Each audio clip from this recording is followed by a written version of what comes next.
You are now watching The Niche. I've been hard at work on my Mario Kart 8 Deluxe vs Mario Kart World video that I'm preparing for this weekend. It'll put the two games head to head, going over the categories of roster, gameplay, tracks, presentation, and content, and in the end, we'll see which Mario Kart game reigns supreme.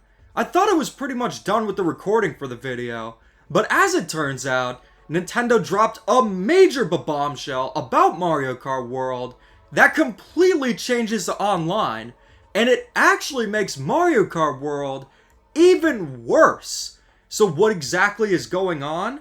The thing with Mario Kart World is that it's a very different kind of Mario Kart game.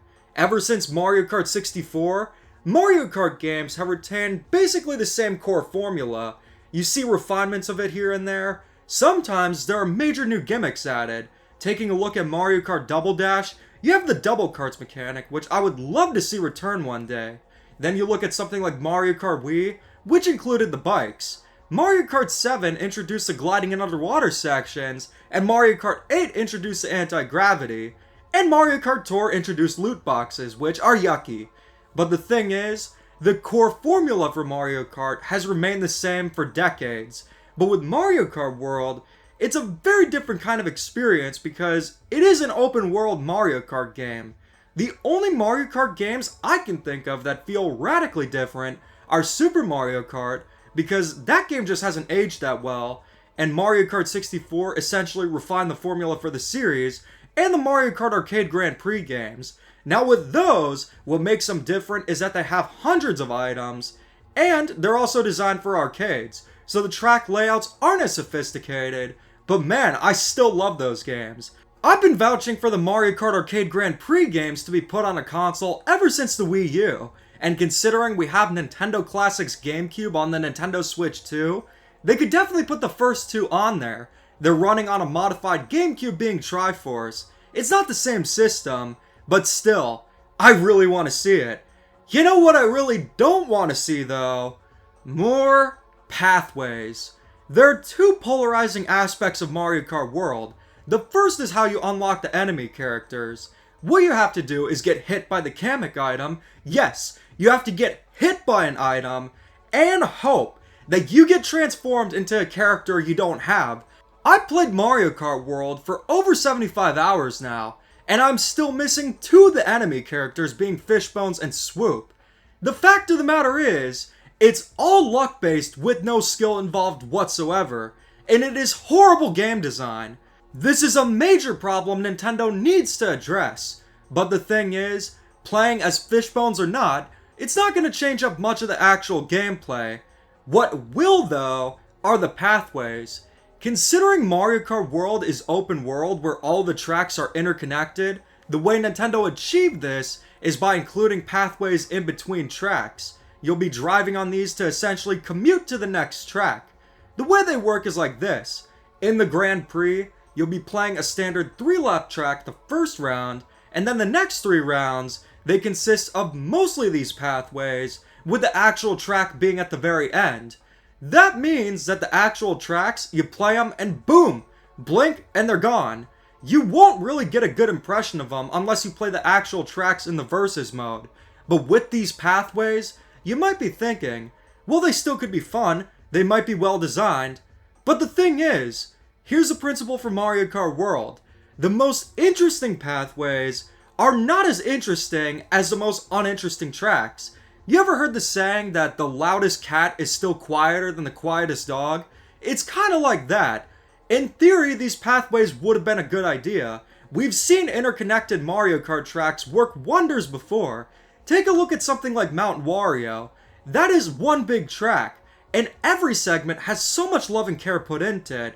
There are twists and turns everywhere, lots of boost pads. You're always doing something different, from climbing up the mountain, going through the icy cave, then the icy forest, all going downhill like an avalanche coming down a mountain. It is a beautifully designed track, and every second of it is pure fun.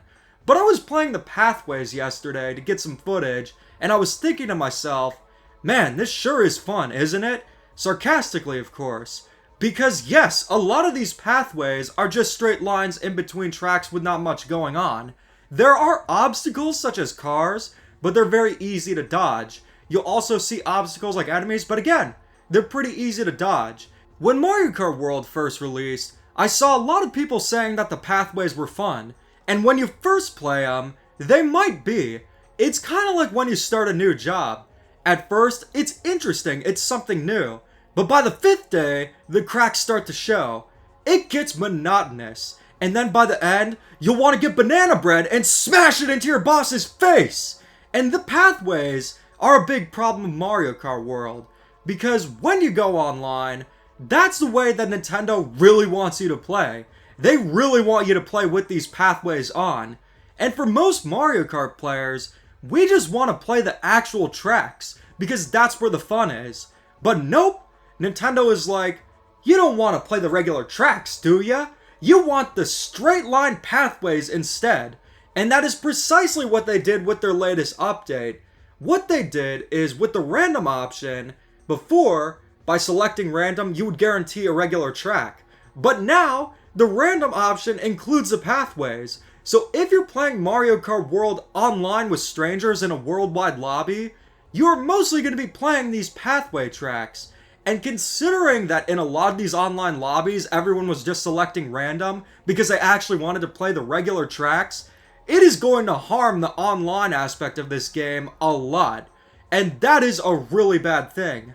The biggest problem with Mario Kart World is the sheer lack of options. Nintendo wants you to play Mario Kart World their way, and if you dare deviate from that, they're going to restrict a lot of what you can do. If you want to play battle mode for over 3 minutes, you can't do that. Want to use custom items? Please. And now, they're essentially going to make the pathways a lot more common in random worldwide online lobbies. This is going to damage the game a lot, at least for now. You're going to see a lot of players leave the game simply because they want to play the regular tracks. But if you're like me, you're really enjoying Mario Kart World, and you want it to be a great game. So what can we exactly do about it? Nintendo is notorious for not listening to fan feedback. With things like the pricing, they absolutely did not listen and lower the prices.